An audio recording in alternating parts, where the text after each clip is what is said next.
불자 여러분, 안녕하십니까? 오늘 아침 법당에서 천수경을 독송하면서 문득 이런 생각이 들었습니다. 우리가 매일 같이 외우는 이 경전들, 과연 얼마나 깊이 이해하고 계실까요?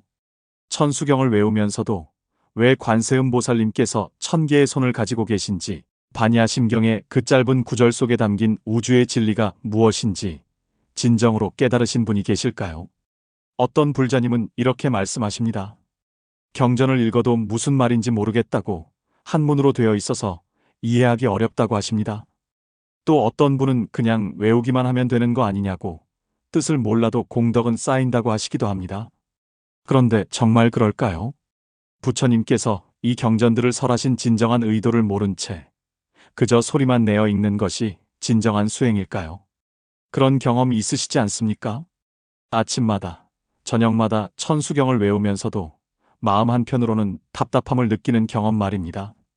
반야심경의 색즉시공, 공즉시색이라는 구절을 읽으면서도 도대체 이것이 내 삶과 무슨 관련이 있는지 의문이 드는 경험 말입니다. 이런 의문과 답답함이야말로 진정한 구도의 시작입니다. 오늘 이 시간 여러분과 함께 천수경과 반야심경의 깊은 비밀을 하나씩 풀어보려고 합니다.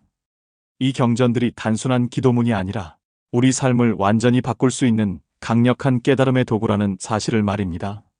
첫 번째로는 천수경 속에 숨겨진 관세음보살님의 자비의 원리를 알아보겠습니다.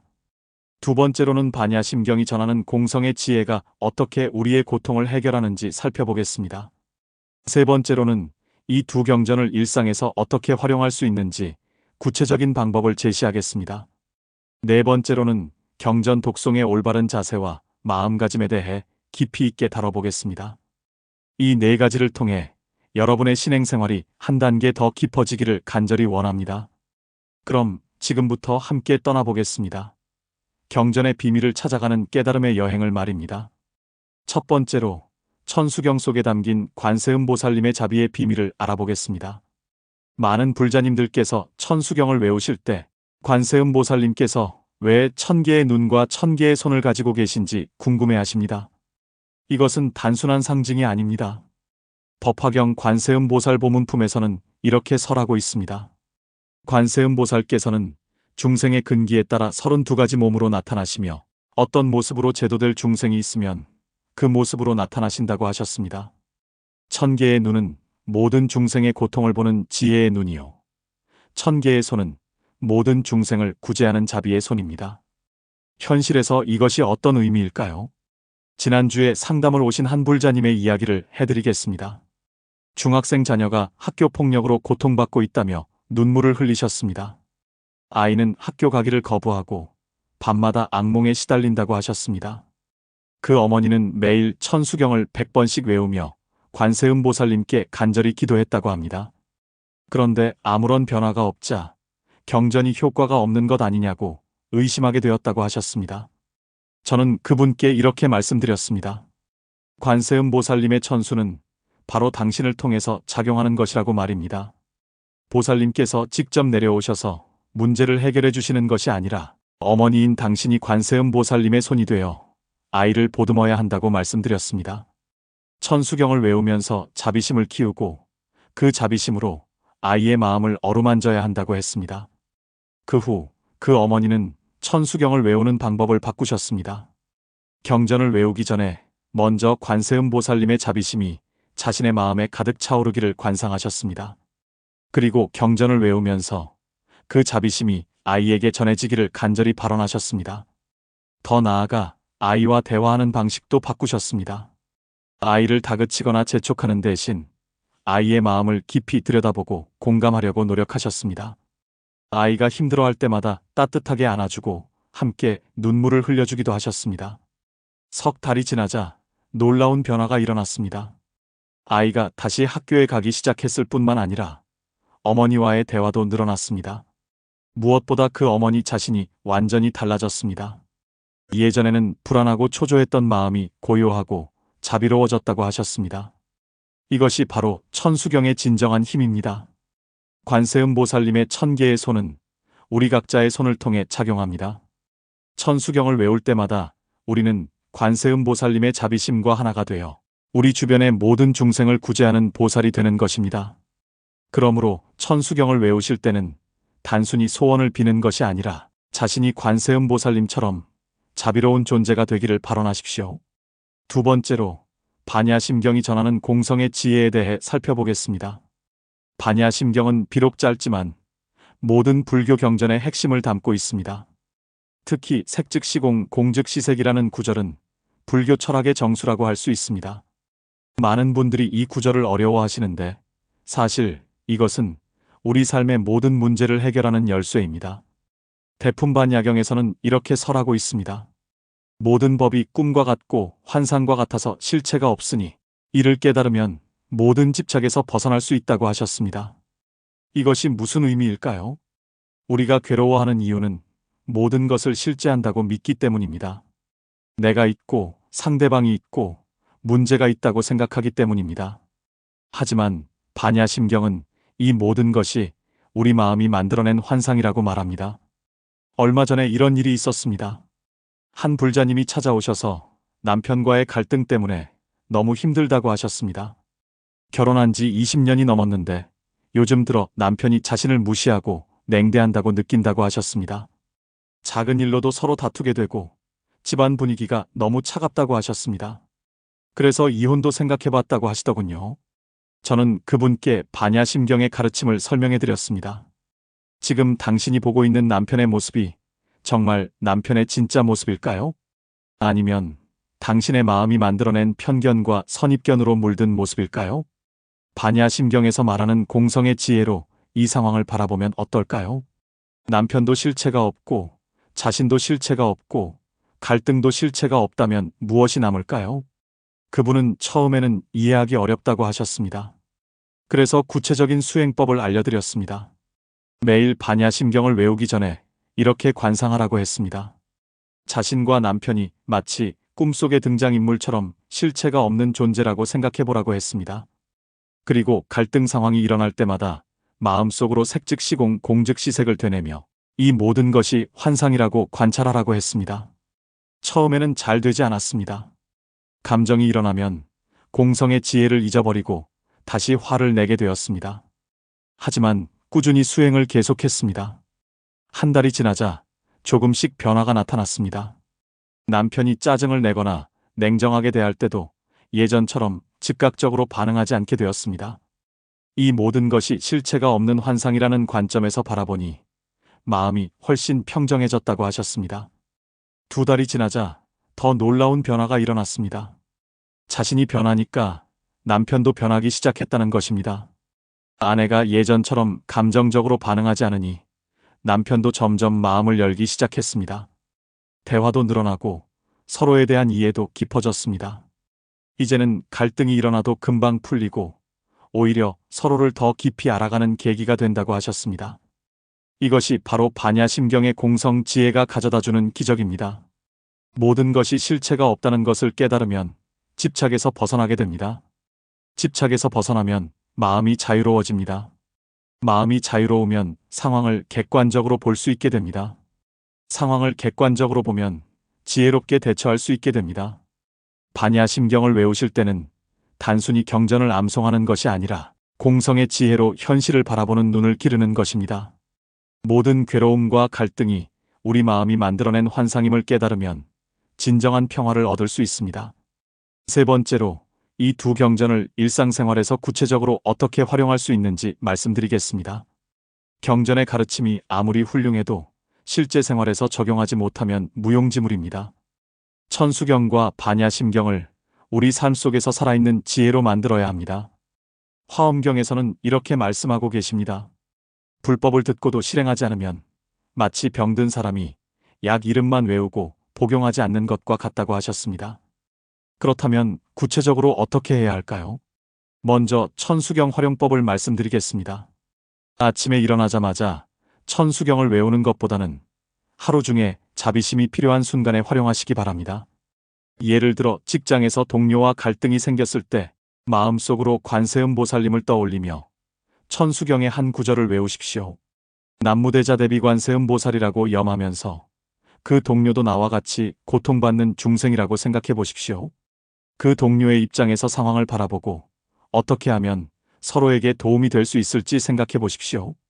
이것이 바로 관세음보살님의 자비심을 실천하는 것입니다. 또 다른 예를 들어보겠습니다. 자녀가 말을 듣지 않아서 화가 날 때도 마찬가지입니다.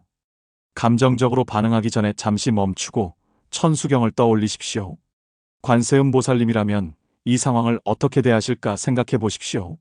아이의 마음속 아픔을 보려고 노력하고 그 아픔을 어루만져주는 방법을 찾아보십시오.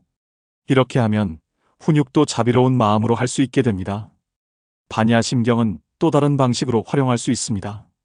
스트레스를 받거나 불안할 때 반야심경의 핵심 구절을 활용하십시오. 색즉시공, 공즉시색을 마음속으로 외우면서 지금 내가 괴로워하는 문제가 정말 실제하는 것인지 의문을 가져보십시오. 작년에 이런 일이 있었습니다. 한 불자님이 사업 실패로 큰 빚을 지게 되었습니다. 매일 밤 잠을 이루지 못할 정도로 불안해하셨습니다. 그때 제가 반야심경 수행법을 알려드렸습니다. 불안이 밀려올 때마다 이렇게 관찰하라고 했습니다. 지금 불안해하고 있는 내가 누구인가? 불안의 대상인 빚이 정말 실제하는가? 미래에 대한 걱정이 지금 이 순간에 어떤 실체가 있는가? 이렇게 관찰하다 보면 불안이 실체가 없는 마음의 현상임을 깨닫게 됩니다. 그분은 이 수행을 통해 점차 평정심을 되찾았습니다. 마음이 안정되니 문제 해결책도 명확해졌습니다. 결국 새로운 사업 아이템을 찾아서 빚도 갚고 다시 일어설 수 있었습니다.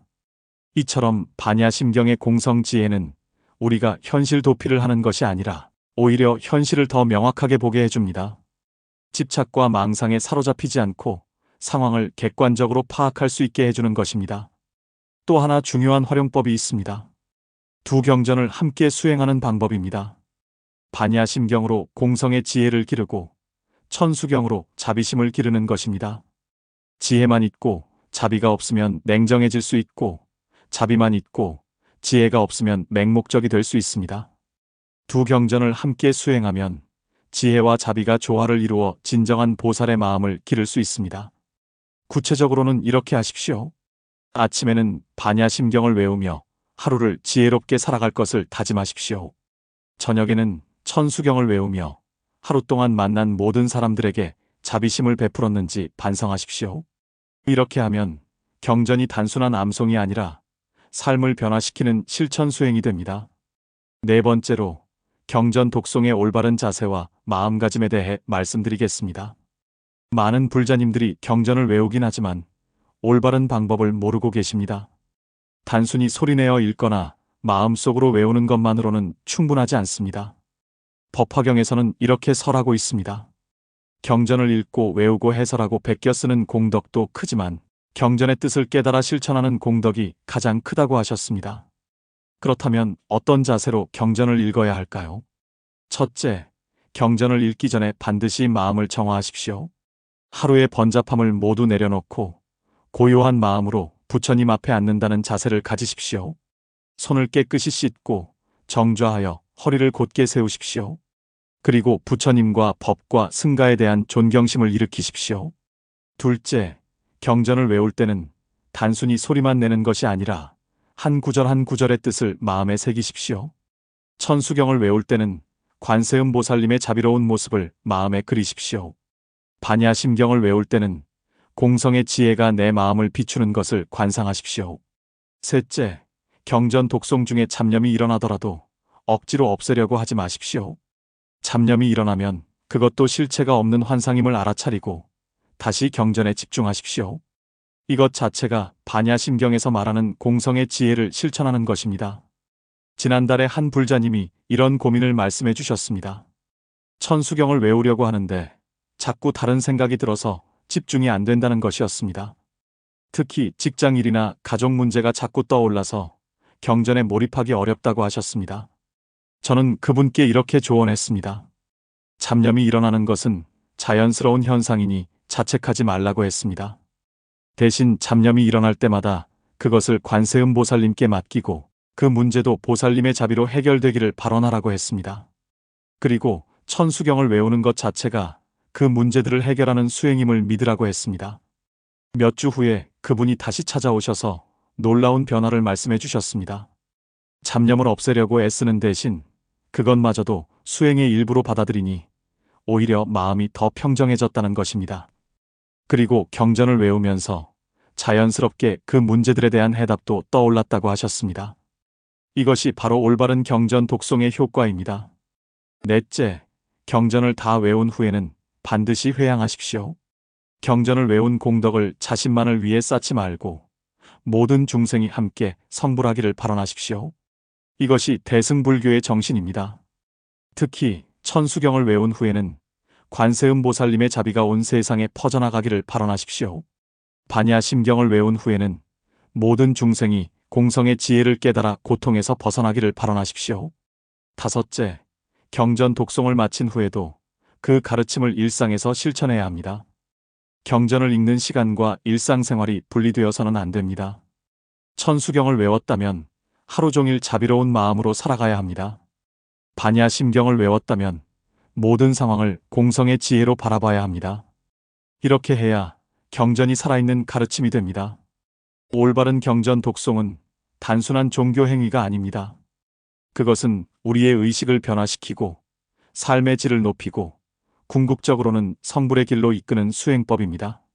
매일 조금씩이라도 이런 자세로 경전을 대하신다면 반드시 큰 변화를 경험하시게 될 것입니다. 도반님들, 오늘 우리가 함께 살펴본 천수경과 반야심경의 비밀은 어떠셨습니까? 첫째로 천수경의 관세음보살님 자비는 우리 각자를 통해 현실에서 실현되는 것임을 알아보았습니다. 둘째로 반야심경의 공성지혜는 모든 집착과 괴로움에서 벗어나게 하는 열쇠임을 깨달았습니다. 셋째로 이 두 경전을 일상에서 구체적으로 활용하는 방법들을 배웠습니다. 넷째로 올바른 경전 독송의 자세와 마음가짐에 대해 깊이 생각해 보았습니다. 이 네 가지 가르침이 여러분의 신행생활을 한 단계 끌어올리는 디딤돌이 되기를 간절히 바랍니다. 경전은 단순한 텍스트가 아닙니다. 그 속에는 부처님의 자비와 지혜가 고스란히 담겨 있습니다. 우리가 경전을 올바르게 이해하고 실천할 때 부처님의 마음과 하나가 될 수 있습니다. 천수경을 외울 때마다 관세음보살님의 무한한 자비심이 여러분의 마음에 가득 차오르기를 간절히 발언합니다. 반야심경을 독송할 때마다 모든 번뇌와 망상이 공성의 지혜 앞에서 사라지기를 기원합니다. 오늘 이 법문이 여러분께 도움이 되셨다면 좋아요 버튼을 눌러주시고 댓글로 여러분의 경전 수행 경험을 나눠주십시오. 다른 불자님들께도 이 소중한 가르침이 전해질 수 있도록 구독과 알림 설정도 부탁드립니다. 여러분의 작은 실천이 많은 이들에게 큰 도움이 될 것입니다. 특히 경전을 읽으면서 궁금한 점이나 어려운 부분이 있으시면 언제든지 댓글로 질문해 주십시오. 함께 의논하고 나누는 것이야말로 진정한 법의 나눔입니다. 다음 시간에는 금강경의 깊은 가르침에 대해 말씀드리겠습니다. 금강경이 전하는 무상의 지혜와 보시의 참뜻에 대해 자세히 알아볼 예정입니다. 그때까지 오늘 배운 내용을 일상에서 꾸준히 실천해 보시기 바랍니다. 작은 변화라도 매일 조금씩 쌓아가다 보면 어느새 큰 깨달음에 이르게 될 것입니다. 마지막으로 오늘 이 자리에 함께 해주신 모든 불자님들께 깊은 감사를 드립니다. 부처님의 가르침을 함께 배우고 나눌 수 있어서 정말 기쁩니다. 원력이 있는 곳에 길이 있다고 했습니다. 여러분의 간절한 구도심이 반드시 성불의 길로 이끌어 주실 것입니다. 모든 불자님들께서 천수경과 반야심경을 통해 자비와 지혜를 함께 성취하시고 일상의 모든 순간이 깨달음의 계기가 되시기를 간절히 기원합니다. 삼보님의 가피 아래 여러분과 여러분의 가족 모두가 건강하시고 모든 원하시는 바가 성취되시며 무엇보다 법의 기쁨 속에서 항상 행복하시기를 축원합니다. 나무아미타불 관세음보살님, 오늘도 소중한 시간 내어 함께 해주셔서 고맙습니다. 다음에 또 만나 뵙겠습니다. 성불하십시오. 제시도 클로드는 실수를 할 수 있습니다. 응답을 반드시 다시 확인해 주세요.